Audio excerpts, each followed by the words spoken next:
नमस्कार दोस्तों, आप सभी का स्वागत है। आज के इस वीडियो में तो चलिए जानते हैं बिहार के सभी 38 जिलों के छोटी बड़ी खबरों को केवल 20 मिनट में।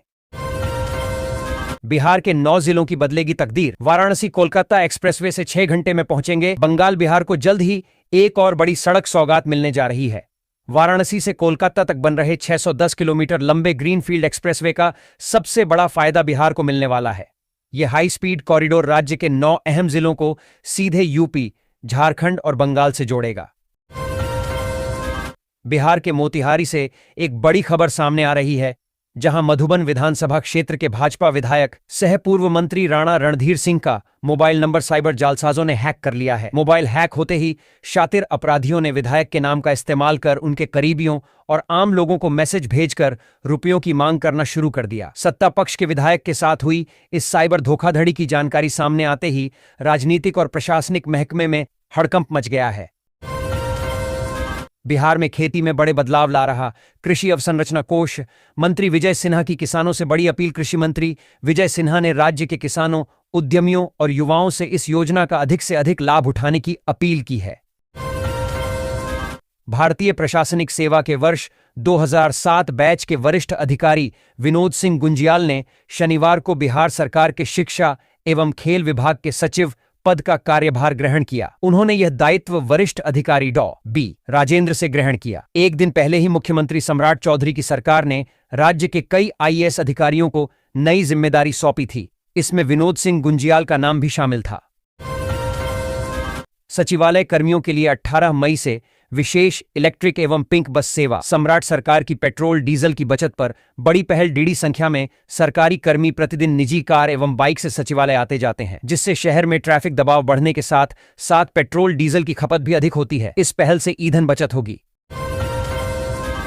7 फेरे लेकर 7 दिन भी नहीं टिकी नई नवेली दुल्हन। पति को गच्चा देकर प्रेमी संग रफूचक्कर शादी में 7 फेरे लेने के महज 7 दिनों के बाद नई नवेली दुल्हन अपने पति को धोखा देकर फरार हो गई। उसने प्रेमी को फोन कर ससुराल बुलाया और बाइक पर बैठकर उसके साथ भाग गई। पति की शिकायत पर दोनों को गिरफ्तार कर जेल भेज दिया गया। बिहार में भूमि सर्वे पर सरकार सख्त।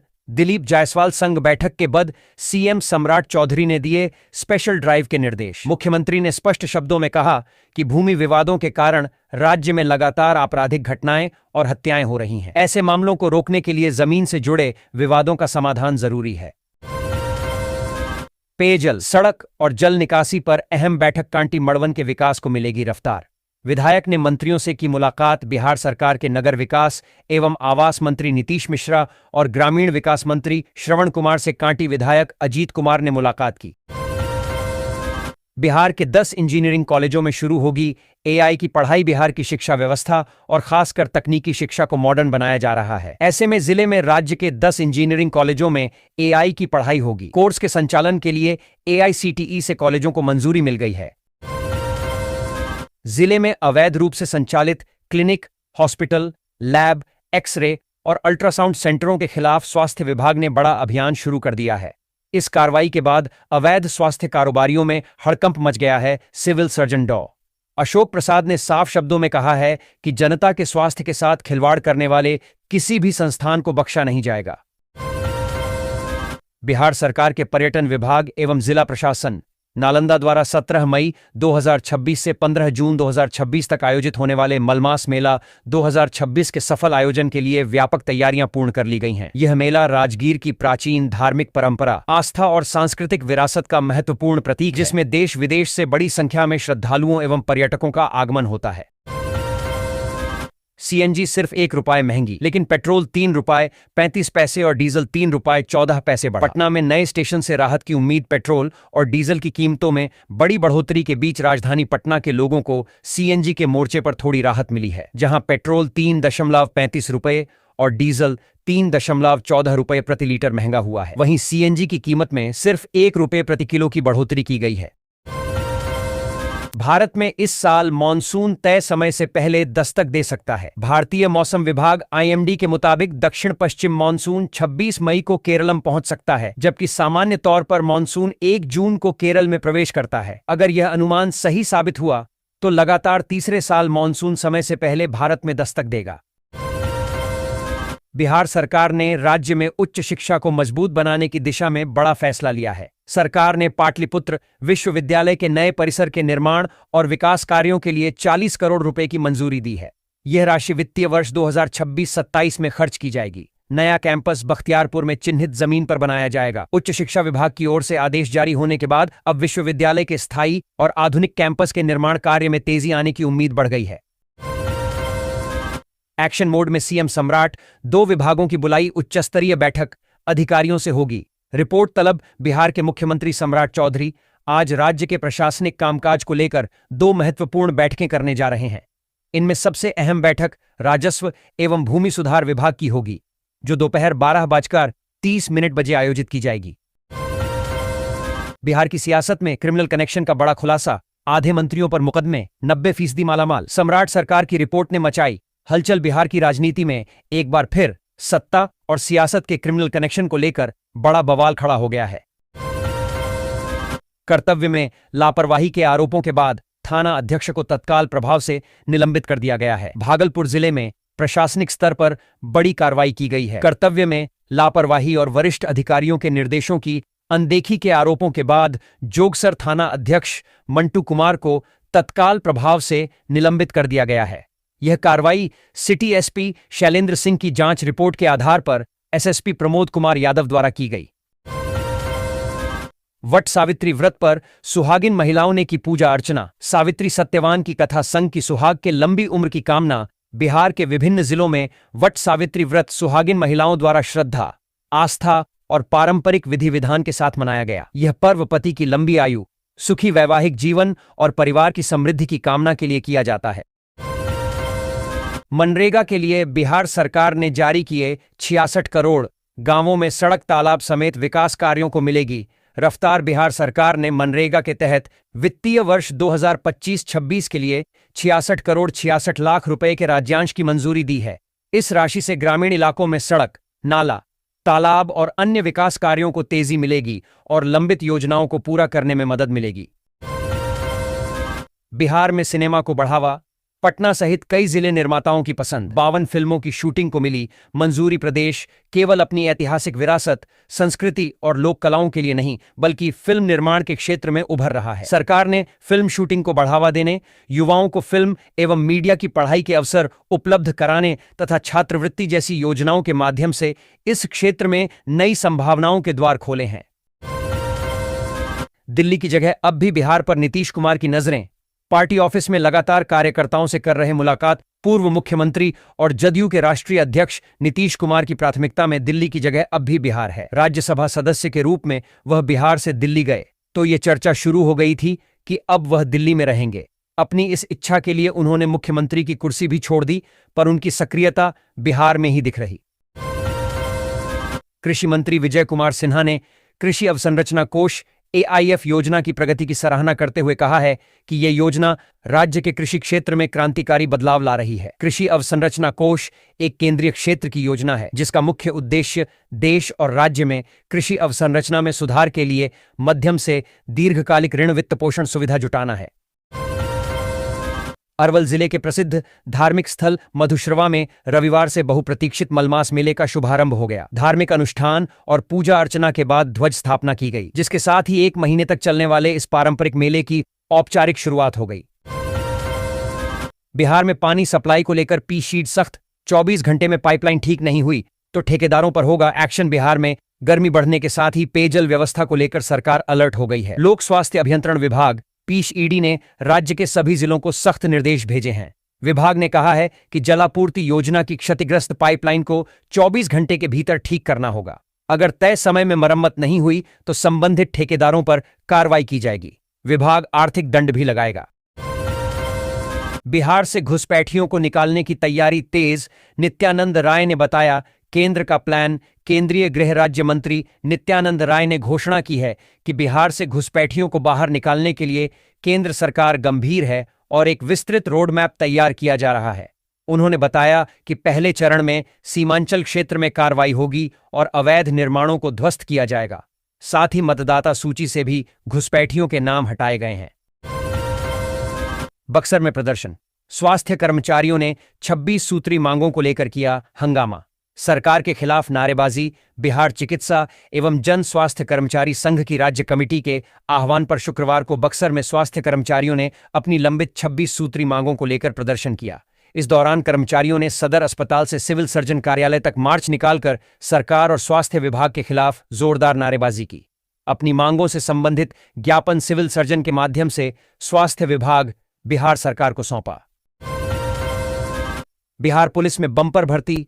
सिपाही से दारोगा तक 37,978 पदों पर होगी सीधी बहाली। बिहार पुलिस में सिपाही से दारोगा तक 48,000 से अधिक नए पदों को मंजूरी मिली है। इनमें से 37,978 पदों पर सीधी भर्ती होगी, जबकि शेष पद प्रोन्नति से भरे जाएंगे। साथ ही डायल 112 का विस्तार भी होगा। बिहार में अवैध बालू खनन घोटाला। अनुमति से 7 गुना ज्यादा खुदाई, करोड़ों की वसूली का आदेश। मुजफ्फरपुर की बूढ़ी गंडक नदी में चंदवारा पुल निर्माण के दौरान बड़े पैमाने पर अवैध बालू खनन का मामला सामने आया है। अनुमति से कहीं अधिक खनन कर करोड़ों के घोटाले का आरोप है, जिस पर जनहित याचिका के बाद जांच शुरू हो गई है। दानापुर में समीक्षा बैठक। जनगणना कार्य में तेजी लाने पर जोर। एसडीओ ने दिए सख्त निर्देश। दानापुर नगर परिषद कार्यालय में जनगणना कार्य की प्रगति को लेकर समीक्षा बैठक आयोजित की गई। बैठक में एसडीओ अनिरुद्ध पांडे ने प्रगणकों और सुपरवाइजरों को समयबद्ध और पारदर्शी तरीके से कार्य पूरा करने का निर्देश देते हुए लापरवाही बरतने वालों पर सख्त कार्रवाई की चेतावनी दी। आईटी की तर्ज पर बिहार में खुलेगा संस्थान। देश का तीसरा NIFT बनेगा गेम चेंजर।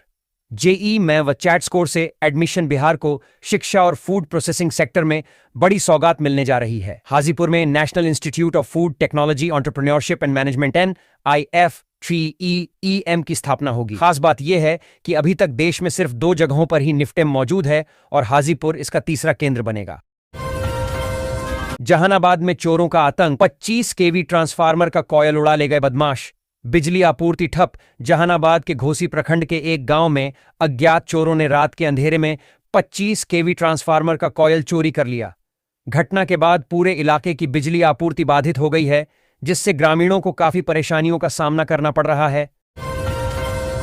तत्काल या जनरल, किस टिकट में जल्दी मिलता है कॉन्फर्म सीट?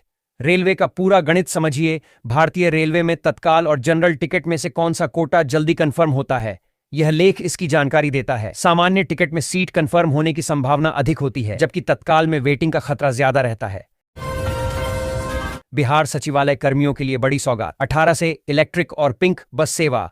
महिलाओं के लिए खास इंतजाम। बिहार राज्य पथ परिवहन निगम 18 मई 2026 से सचिवालय कर्मियों के लिए विशेष इलेक्ट्रिक और पिंक बस सेवा शुरू कर रहा है। इसका उद्देश्य सार्वजनिक परिवहन को मजबूत करना, ईंधन खपत घटाना है।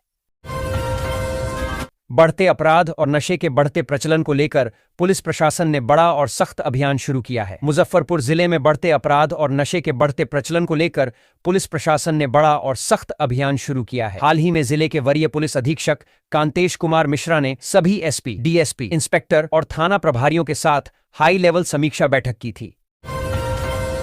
पूरे बिहार में जमीन सर्वे के लिए चलेगा स्पेशल ड्राइव। सीएम सम्राट ने अधिकारियों को दी चेतावनी। बिहार में जमीन सर्वे का काम तेजी से निपटाया जा रहा है। इस बीच मुख्यमंत्री सम्राट चौधरी ने राजस्व एवं भूमि सुधार विभाग के मंत्री और अधिकारियों के साथ बैठक की। इस दौरान उन्होंने अधिकारियों को आदेश दिया कि जमीन सर्वे के काम में तेजी लाई जाए। उन्होंने यह भी कहा कि स्पेशल ड्राइव चलाकर पूरे बिहार में जमीन सर्वे के काम को पूरा करें। बिहार सरकार ने बदल दिया गया एयरपोर्ट का नाम। मुख्यालय ने दी मंजूरी। बिहार की धार्मिक और अंतर्राष्ट्रीय पहचान से जुड़े गया शहर को अब नई आधिकारिक पहचान मिलने लगी है। गया हवाई अड्डा का नाम बदलकर अब गयाजी हवाई अड्डा कर दिया गया है। एयरपोर्ट परिसर में पुराने होल्डिंग और बैनर हटाकर नए बोर्ड लगाए जा रहे हैं, जिन पर बड़े अक्षरों में गया जी हवाई अड्डा लिखा हुआ दिखाई दे रहा है। इंदौर के बाद पटना का जलवा। सिटीजन फीडबैक में लखनऊ प्रयागराज को पछाड़ा। स्वच्छता सर्वेक्षण 2025-26 के सिटीजन फीडबैक में पटना ने देश में दूसरा स्थान हासिल किया है, जिसमें 4.49 लाख से अधिक लोगों ने अपनी राय दी। इस उपलब्धि से पटना की राष्ट्रीय स्वच्छता रैंकिंग में सुधार की उम्मीद है। पहले स्थान पर है, जबकि पटना ने लखनऊ और प्रयागराज को पीछे छोड़ा है। बिहार की सियासत में सत्ता परिवर्तन के बाद अब नई सरकार अपने फैसलों और कार्यशैली से नई पहचान गढ़ने की कोशिश में जुटी है। 15 अप्रैल 2026 को मुख्यमंत्री पद की शपथ लेने वाले सम्राट चौधरी ने महज एक महीने के भीतर कई ऐसे अहम फैसले लिए हैं जिनका सीधा संबंध विकास, सुशासन, पारदर्शिता और कानून व्यवस्था से जुड़ा हुआ है। बिहार में एक बार फिर मौसम का मिजाज तेजी से बदलता दिखाई दे रहा है। एक तरफ भीषण गर्मी और उमस लोगों की परेशानी बढ़ाने वाली है, तो दूसरी ओर आंधी, बारिश और वज्रपात का खतरा भी मंडरा रहा है। मौसम विभाग ने अगले 48 घंटों के दौरान राज्य के अधिकांश जिलों में तापमान 3 से 4 डिग्री सेल्सियस तक बढ़ने की संभावना जताई है। बिहार के बीच से गुजरेगा नया ग्रीनफील्ड एक्सप्रेसवे, 2028 तक पूरा होगा काम। सिर्फ 6 घंटे में वाराणसी से कोलकाता बिहार के लिए वाराणसी से कोलकाता तक बनने वाला 610 किलोमीटर लंबा ग्रीनफील्ड एक्सप्रेसवे गेम चेंजर साबित हो सकता है। इस हाई स्पीड कॉरिडोर का सबसे बड़ा फायदा बिहार को मिलेगा, क्योंकि इससे राज्य के 9 अहम जिलों की कनेक्टिविटी यूपी, झारखंड और पश्चिम बंगाल से सीधे मजबूत होगी। दक्षिण बिहार के कैमूर, रोहतास, औरंगाबाद और गया जैसे जिलों के लोगों के लिए सफर आसान, तेज और सुविधाजनक हो जाएगा। गंगा जलमार्ग को मिलेगी नई रफ्तार। भागलपुर के बाबूपुर घाट पर 3-4 दिनों में शुरू होगी कार्गो सेवा। गंगा की धारा पर एक बार फिर व्यापारिक चहल पहल लौटने लगी है। सबौर के बाबूपुर गंगा घाट पर जलमार्ग आधारित माल परिवहन सेवा आरंभ करने की तैयारी अंतिम चरण में पहुंच गई है। अरवल के लोगों की बल्ले बल्ले 750 करोड़ की लागत से बनेंगे 2 नए बाईपास। जल संसाधन विभाग के द्वारा मुख्य सोन नहर पर 100 करोड़ की लागत से सड़क का निर्माण कार्य शुरू हो गया है। यह अरवल की मिनी बाईपास सड़क होगी, जिसका निर्माण आरके कंस्ट्रक्शन के द्वारा किया जा रहा है। 1.5 साल में कार्य पूरा करने का लक्ष्य है। पथ निर्माण मंत्री का बड़ा फैसला, लापरवाही बरतने वाले ठेकेदारों को डिबार करने का दिया निर्देश। बिहार के पथ निर्माण मंत्री ई0 शैलेंद्र ने अररिया, पूर्णिया, कटिहार और किशनगंज जिलों की सड़क योजनाओं की समीक्षा की। उन्होंने काम में देरी करने वाले संवेदकों को डिबार करने और टेंडर से पहले भूमि अधिग्रहण व फॉरेस्ट क्लियरेंस पूरा करने का सख्त निर्देश दिया। मुजफ्फरपुर किशनगंज में खुलेंगी सीमेंट फैक्ट्री। हाजीपुर में 100 एकड़ में बनेगा NIFFTEM। सीएम सम्राट चौधरी ने की घोषणा। बिहार में औद्योगिक विकास को नई रफ्तार मिलने जा रही है। राज्य सरकार ने निवेश और रोजगार के मोर्चे पर बड़ा कदम उठाया है। मुजफ्फरपुर और किशनगंज में बड़ी सीमेंट फैक्ट्रियों तथा हाजीपुर में राष्ट्रीय स्तर के फूड टेक्नोलॉजी संस्थान की स्थापना को मंजूरी दी है। अरवल में सब्जी मंडी मामले में अदालत का आया फैसला। निजी जमीन पर निर्माण का आरोप। अरवल नगर परिषद द्वारा प्रस्तावित सब्जी और मछली मंडी निर्माण कार्य पर मुंसिफ कोर्ट ने रोक लगा दी है। याचिकाकर्ता ने आरोप लगाया है कि निर्माण कार्य उनकी पुश्तैनी निजी जमीन पर कराया जा रहा है। एक्शन मोड में सीएम सम्राट, 2 विभागों की बुलाई उच्च स्तरीय बैठक अधिकारियों से होगी। रिपोर्ट तलब। बिहार के मुख्यमंत्री सम्राट चौधरी आज राज्य के प्रशासनिक कामकाज को लेकर 2 महत्वपूर्ण बैठकें करने जा रहे हैं। इनमें सबसे अहम बैठक राजस्व एवं भूमि सुधार विभाग की होगी, जो दोपहर 12:30 आयोजित की जाएगी। बिहार सरकार ने सामान्य प्रशासन विभाग में बड़ा फेरबदल किया है। राज्य सरकार की ओर से कई वरिष्ठ अधिकारियों के पद और जिम्मेदारियों में बदलाव किया गया है। इस संबंध में सामान्य प्रशासन विभाग ने आधिकारिक अधिसूचना भी जारी कर दी है। सरकार के फैसले के मुताबिक योजना एवं विकास विभाग के प्रधान सचिव मयंक वरबड़े को अब पटना प्रमंडल का नया आयुक्त बनाया गया है। उन्हें राजधानी पटना से जुड़े प्रशासनिक कार्यों की जिम्मेदारी सौंपी गई है।